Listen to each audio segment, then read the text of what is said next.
प्यारे साथियों नमस्कार। स्वागत है आप सभी लोगों का आपके प्यारा सा स्टडी प्लेटफॉर्म साइंस संग्रह पे।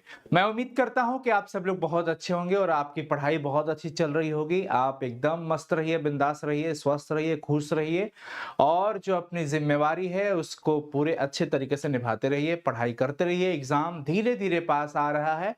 आपके पास जो भी वक्त बचा हुआ है उसका सदुपयोग करिए और पॉजिटिव माइंड के साथ अपनी तैयारी को एकदम मजबूत बनाते रहिए। यानी रिवाइज करते रहिए, जो भी आप पढ़ाई कर रहे हैं एकदम रिवीजन करिए। पैनिक होने की कोई जरूरत नहीं है, कंफ्यूजन में रहने की कोई जरूरत नहीं है कि कौन सा किताब पढ़े, कहां से क्वेश्चन पढ़े, कुछ भी नहीं। एकदम परेशान मत होइए। आप हमारी वीडियोस देख लीजिए जिसमें मैंने आप लोगों को बताया हूं कि आपको किस तरीके का क्वेश्चन पढ़ना चाहिए, कौन कौन से स्टडी मटेरियल्स की हेल्प लेनी चाहिए। बहुत ज्यादा किताबें हैं, बहुत ज्यादा कंफ्यूजन है। वैसे में आपकी तैयारी बहुत डिस्टर्ब हो सकती है, आप कुछ भी नहीं कर पाएंगे अच्छे से। इसलिए साथियों एक चीज पे बिल्कुल फोकस करो, पीवाईक्यूज अच्छे से पढ़ते रहो। और कुछ बच्चों के लगातार कमेंट्स आ रहे थे कि सर पूरे केमिस्ट्री का जो इंपॉर्टेंट टॉपिक है वो एक बार हम लोगों के साथ शेयर कर दीजिए, सिर्फ टॉपिक आप बता दीजिए ताकि हम लोग उस पर फोकस ज्यादा करेंगे। तो देखिए मैं पहले भी कई बार ऐसे टॉपिक्स में बता चुका हूं, मैं पढ़ाता भी हूं और पढ़ा भी चुका हूं और ये सभी क्वेश्चंस ऑलरेडी पढ़ाए जा चुके हैं। बट बच्चों के कहने पर कि सर वो कुछ क्वेश्चंस जो है पूरा फिजिकल केमिस्ट्री का, इनऑर्गेनिक केमिस्ट्री का, विशेष करके ऑर्गेनिक केमिस्ट्री का वो बता दीजिए। तो मैं आज के वीडियो में आप लोगों को पूरे केमिस्ट्री का जो इंपॉर्टेंट टॉपिक है वो मैं आज आपको बताऊंगा। और मैं आपसे रिक्वेस्ट करता हूं कि आप इस वीडियो को अंत तक अच्छे से देखिए, एक एक चीजों को समझ लीजिएगा कि कौन कौन से क्वेश्चन बहुत इंपॉर्टेंट है जो पिछले कई वर्षों में कई बार पूछे गए हैं। तो वैसे क्वेश्चन पे हमें विशेष ध्यान देना चाहिए। जैसा हम कह सकते हैं कि प्रीवियस ईयर क्वेश्चंस जो होते हैं उस पे आप सभी लोगों का विशेष ध्यान होना चाहिए बच्चों। तो आइए स्टार्ट करते हैं। हम पहले से ये सारे क्वेश्चंस अलाइन कर लिए हैं और आप लोगों के साथ शेयर करूंगा। हम फिजिकल केमिस्ट्री के साथ स्टार्ट करेंगे। आपका ध्यान वीडियो से इधर उधर बिल्कुल नहीं होना चाहिए क्योंकि ये पूरी की पूरी वीडियो आपके काम के लिए बहुत उपयोगी वीडियो है। आप टॉपिक को एक बार देख लीजिए, कौन कौन से टॉपिक। और एक बार मैं आपसे यह भी रिक्वेस्ट करूंगा कि जब आप इस वीडियो को अभी देख रहे हो और वो जो टॉपिक अगले 1-2 मिनट के अंदर जो मैं आपके साथ शेयर करूंगा उस टॉपिक में आप अपने आप को देखते रहना कि हाँ मुझे ये टॉपिक पता है कि नहीं। जैसे मान लीजिए मैं कोई टॉपिक कोई क्वेश्चन दिखाया कि भाई ये क्वेश्चन है, इसको पढ़ लीजिएगा। तो आप भाप लीजिएगा अपने आप को कि हाँ मुझे ये पता है कि नहीं। अगर पता है तो सेल्फ सेलिब्रेट कर लीजिएगा कि वाह ये क्वेश्चन तो मुझे पता है भाई। अगर कोई नहीं पता है तो ठीक है, इसको पढ़ लेंगे, डिमोटिवेट नहीं होना है, ठीक है। तो चलिए स्टार्ट करते हैं साथियों। आपकी एक खूबसूरत सी लाइक हो जाए अगर वीडियो पे तो मजा आ जाएगा। तो वीडियो को एक बार प्लीज अभी तुरंत लाइक ही कर लीजिए क्योंकि वीडियो अच्छी होने वाली है। आइए एक बार मैं पहले भी बताया हूं, ये देखिए ये क्वेश्चंस जो हैं ये सारे क्वेश्चंस ना बहुत इंपॉर्टेंट है। देखिए हम स्टार्ट किए हैं चैप्टर 1 से। फिजिकल केमिस्ट्री आपके सामने दिख रहा होगा कि भैया क्रिस्टल और अक्रिस्टल में क्या अंतर है सबसे पहला। और कमाल की बात यह है कि ये क्वेश्चंस हिंदी के साथ साथ अंग्रेजी में भी है। तो ये right the difference between crystal and amorphous. अब यहां से क्या होगा, मैं ये क्वेश्चन इसलिए दिया हूं, मैं आपको बता देता हूं कि अगर आप क्रिस्टल और अक्रिस्टल में डिफरेंस पढ़ लेते हैं तो कहीं ना कहीं पूरी की पूरी क्रिस्टल और अक्रिस्टल की प्रॉपर्टीज आप अच्छे से जान जाएंगे और उससे ऑब्जेक्टिव क्वेश्चन जो बनेगा वो भी आप अच्छे से सॉल्व कर पाओगे। तो ये क्वेश्चन बहुत इंपॉर्टेंट है। क्रिस्टल तंत्र के पैरामीटर बिल्कुल याद रखना, एबीसी, जो ए बी सी और अल्फा बीटा गामा में जो रिलेशन होता है, जो संबंध होता है वो बिल्कुल याद रखिएगा। इससे भी कई सारे ऑब्जेक्टिव क्वेश्चन भी बन सकते हैं। अच्छा, क्रिस्टल में आयनिक क्रिस्टल क्यों विद्युत का सुचालक होता है गलित अवस्था में और ठोस अवस्था में कुचालक होता है, ये क्यों? ये क्वेश्चन बहुत इंपॉर्टेंट है। अगर आप हो सके तो स्क्रीनशॉट लेते चलो। क्रिस्टल दोष पूरा का पूरा पढ़ लीजिएगा। एन टाइप और पी टाइप अर्धचालक पढ़ लीजिएगा।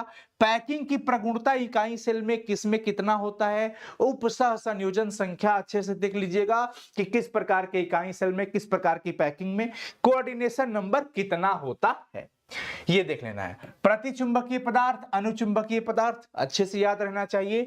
मूललता, मूलरता, मूल प्रभाज, विलयता ये पता होना चाहिए। हेनरी का नियम और अनुप्रयोग बिल्कुल याद होना चाहिए आपको। वाष्प दाब का अपेक्षिक अवनमन और अवनमन और उससे रिलेटेड रॉबल ने जो नियम दिया ये आपको पता होना चाहिए। आदर्श विलयन और अनादर्श विलयन के बारे में बहुत अच्छे से पता होना चाहिए और इसके कुछ एग्जाम्पल्स भी आपको पता होना चाहिए। मैं अब तक जितना बताया एक बार वीडियो को पॉज करना और देखना क्या आपको पता है। ईमानदारी से बताना कि इतने सारे क्वेश्चंस पे आपको कितना पता है। अगर ज्यादा से ज्यादा क्वेश्चन आपको पता है तो बहुत अच्छी चीज है, बहुत बढ़िया। आगे बढ़ते हैं। अणुसंख्या गुणधर्म अच्छे से जान लीजिएगा। क्वथनांक का उन्नयन, हिमांक का अवनमन, परासरण और परासरणी दाब, और मैं तो कहूंगा उल्टा परासरण भी यहां पे ऐड कर लो। रिवर्स ऑस्मोसिस ये भी बहुत काम का है। वैद्युत अपघटन के संबंध में फैराडे का नियम पढ़ लीजिएगा। सेल स्थिरांक जान लीजिए। चालकत्व, विशिष्ट चालकत्व, मोलर चालकत्व एवं इन सब के मात्रक और तुल्यांकी चालकत्व भी। ठीक है बच्चों, तुल्यांकी चालकत्व, चालकता को प्रभावित करने वाले कारक, factors affecting the electric conductivity, ये बिल्कुल दिमाग में रखना है। वैद्युत अपघटनी सेल, वैद्युत रासायनिक सेल में अंतर। अब यहां में जो मैं आपको अंतर दिया हूं इससे मेरा तात्पर्य यह है कि आप पूरे अच्छे तरीके से इलेक्ट्रोकेमिकल सेल यानी कि विद्युत रासायनिक सेल के बारे में जानिए। इसका पूरा प्रोसेस क्या होता है, लवण सेतु क्या होता है, सॉल्ट ब्रिज, ये सब आपको अच्छे तरीके से देख लेना होगा। अगला क्वेश्चन आता है कि लवण सेतु का काम क्या है, प्राथमिक सेल और द्वितीयक सेल। द्वितीयक सेल में लेड स्टोरेज सेल और एक मैं यहां पे ऐड कर देता हूं ईंधन सेल, फ्यूल सेल जो कहते हैं, उसको भी आप लोग याद रखना। नर्नस्ट का समीकरण इक्वेशन और गिब्स ऊर्जा का इक्वेशन ये पता होना चाहिए। अभिक्रिया का वेग तथा वेग स्थिरांक में अंतर जिससे कि आपको पूरा पता चल जाए मात्रक सहित। अणुकता और अभिक्रिया की कोटि में अंतर जिससे कि सारी बारीक चीजें भी आपको रिवाइज कर लीजिए, ये बहुत अच्छी चीज है। शून्य कोटि अभिक्रिया, प्रथम कोटि की अभिक्रिया का व्यंजक, अब व्यंजक में वेग स्थिरांक यानी कि के का व्यंजक, हाफ लाइफ तथा इसका ग्राफ भी, क्योंकि कई बार बच्चों बोर्ड एग्जाम में ग्राफ पूछ देता है कि निम्नलिखित में से कौन शून्य कोटि का ग्राफ है, तो ये भी होता है। प्रभावित करने वाले कारक, अभिक्रिया के वेग को प्रभावित करने वाले कारक पूरे अच्छे से पता होना चाहिए। अधिशोषण अवशोषण में अंतर, भौतिक अधिशोषण रासायनिक अधिशोषण में अंतर, देखते चलो क्या ये आपको पता है कि नहीं। एंजाइम और उत्प्रेरक से रिलेटेड सारी चीजें, कुछ एंजाइम जो मुख्य होते हैं जो कई सारी अभिक्रियाओं में भाग लेते हैं बायोकेमिकल रिएक्शन में। उत्प्रेरक, मुख्य अभिक्रियाओं के लिए उत्प्रेरक बिल्कुल आपको पता होना चाहिए। कोलाइडी विलयन बनाने की 3-4 विधि जरूर पता होना चाहिए आपको। पेप्टिकरण आपको पता होना बहुत जरूरी है, पेप्टिकरण पता होना चाहिए। टिंडल प्रभाव, ब्राउनी गति, वैद्युत कण संचलन, ये बहुत इंपॉर्टेंट है। द्रव विरागी सॉल और द्रव रागी यानी कि लायोफिलिक और लायोफोबिक, इसमें आपको पूरे अच्छे से जानकारी होना चाहिए बच्चों। इलेक्ट्रोड विभव तथा जीटा विभव बहुत जरूरी चीजें हैं। भौतिक अवस्था के आधार पर कोलाइडी विलयन का वर्गीकरण क्या है, कितने भागों में बांटा गया है, ये देख लीजिए। अभी रुकिए, आराम से चीजों को देख लीजिए। फिजिकल केमिस्ट्री में सिर्फ उतना टॉपिक आपको कवर करना था, लेकिन जब हम बात करते हैं बच्चों इनऑर्गेनिक केमिस्ट्री की, तो इसमें हमें पढ़ना होता है अयस्क के बारे में, खनिज के बारे में, गैंग, फ्लक्स, धातुमल, निस्तापन, जारण, प्रगलन, फेन प्लवन विधि, चुंबकीय सांद्रण विधि, निक्षालन, गुरुत्व पृथक्करण विधि, इन सब पे परिभाषा टिप्पणी कह देता है लिखने के लिए। छोटा सा शॉर्ट नोट कहने को लिख देता है कि भाई प्रगलन शब्द को परिभाषित करें। कह देता है वैद्युत कण संचलन क्या है, वो तो पीछे वाला क्वेश्चन था। निक्षालन पूछ देगा, फेन प्लवन विधि पूछ देगा।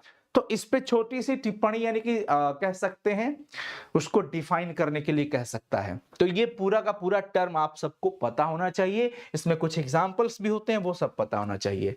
धातु तथा उसके जो मुख्य खनिज होते हैं, जो अयस्क होते हैं, जैसे कहते हैं कि भाई एल्युमिनियम का मुख्य अयस्क क्या है, तो बॉक्साइट है। तो ये सारी चीजें और उनका फॉर्मूला भी पता होना चाहिए, फॉर्मूला बिल्कुल पता होना चाहिए। उसके बाद कुछ मुख्य धातुओं का निष्कर्षण आपको पता होना चाहिए कि भाई जिंक ब्लेड से या कैलेमाइन से जिंक का निष्कर्षण कैसे किया जाता है। पूरा का पूरा रिएक्शन, पूरा का पूरा लैंग्वेज आपको लिखने आना चाहिए। हेमेटाइट अयस्क से लोहा का निष्कर्षण और वात भट्टी में भी लोहा का निष्कर्षण कैसे करते हैं, ये भी आपको पता होना चाहिए। ठीक है ना।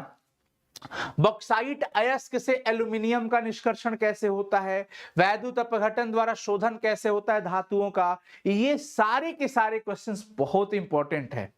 तो इसको आप सभी लोग जरूर देख लीजिएगा भाई, ये सब इंपॉर्टेंट क्वेश्चन है। उसके बाद हैबर विधि से अमोनिया कैसे बनता है, इसका पूरा सिद्धांत पूछ सकता है। डायग्राम जरूर बनाएं इन सब क्वेश्चन में, अगर ये सब क्वेश्चन पूछता है तो आपको डायग्राम जरूर बनाना है प्यारे बच्चों, डायग्राम जरूर बनाना है। ओस्टवाल्ड विधि से नाइट्रिक एसिड का निष्कर्षण वो कैसे किया जाता है, प्रिपरेशन, ये पूछेगा।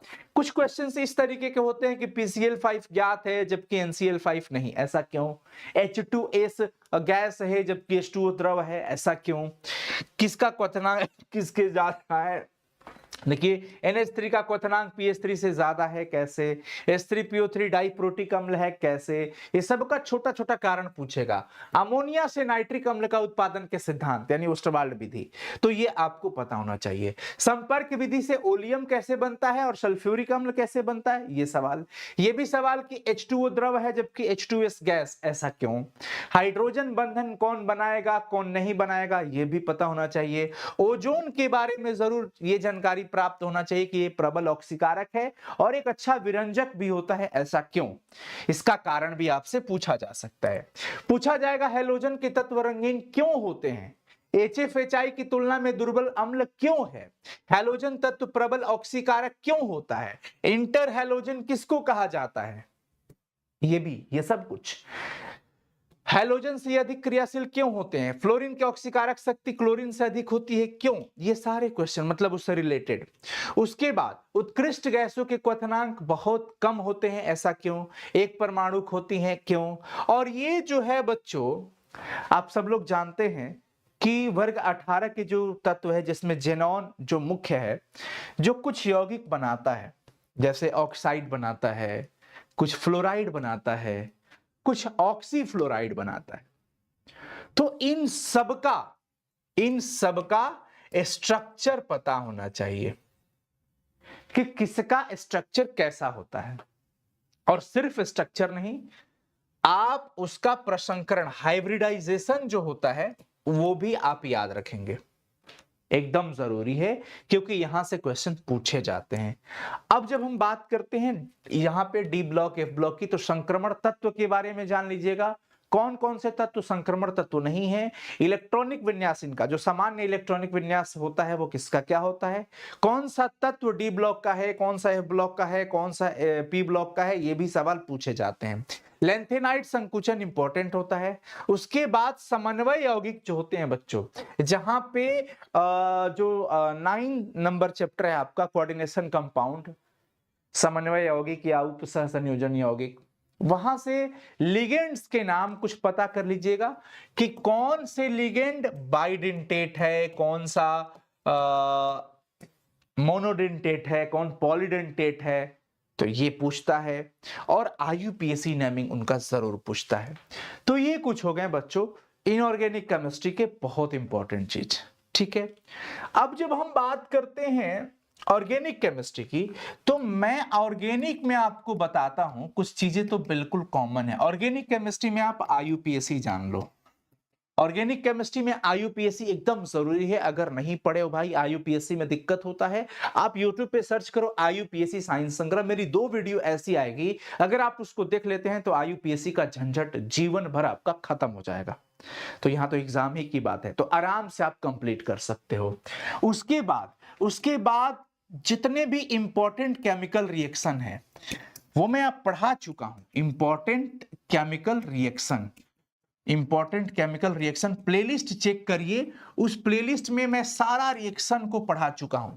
अगर आप लोग कहेंगे, कमेंट करेंगे अगर कि सर फिर से सारी रिएक्शन को एक बार फिर से पढ़ा दो, तो मैं फिर से पढ़ा दूंगा आपके कहने पे। तो वो इंपॉर्टेंट रिएक्शन मैं पहले से ही फिल्टर करके दे रखा हूं कि आप लोग इसमें से ये सब चीजें पढ़ लो।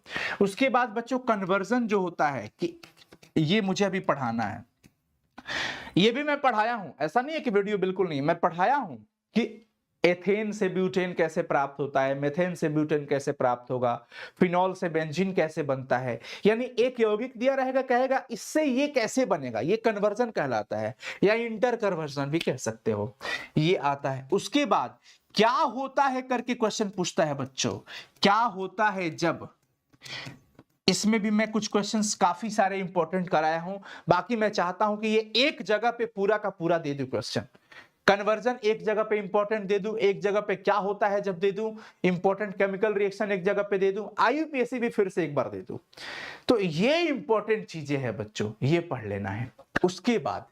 उसके बाद आपको पढ़ना है जितने भी पॉलीमर है उसका नाम एकलक के साथ, यानी कि मोनोमर के साथ, यानी कि बहुलक और उसके एकलक, ये बहुत इंपॉर्टेंट है।